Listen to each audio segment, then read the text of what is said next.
Hi. Let's talk about how empathy has become a moral weapon. Empathy is supposed to soften judgment. That's the story we tell ourselves anyway. In practice, empathy often preserves judgment while improving its image. It allows people to remain morally positioned while appearing humane. Listen to how empathy is commonly used.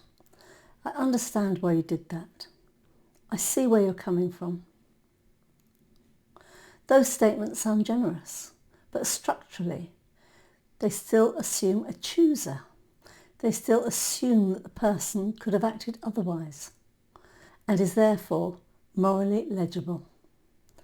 Empathy becomes a way of regulating behaviour without appearing cruel. This matters because belief in agency is already weakening. People sense, even if they can't articulate it, that control isn't what they were promised. That behaviour doesn't respond reliably to insight. That choice feels thinner than it should. And when agency collapses, judgment doesn't disappear, it hardens. Empathy now does the work judgment used to do openly. It closes inquiry. It stabilises the moral order.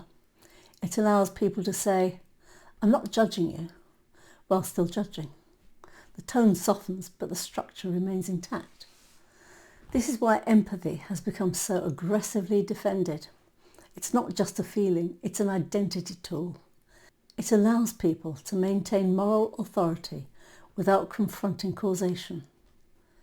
It keeps the fantasy of choice alive just enough to preserve blame.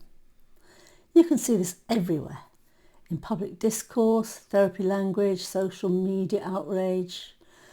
People rush in to empathise, but they don't stay long enough to understand. Understanding would require letting go of moral certainty.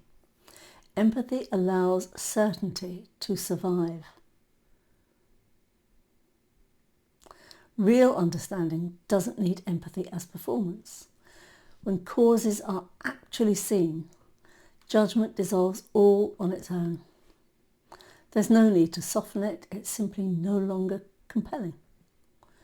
If your empathy always leaves you feeling morally intact, it probably isn't understanding anything. It's just judgment with better PR.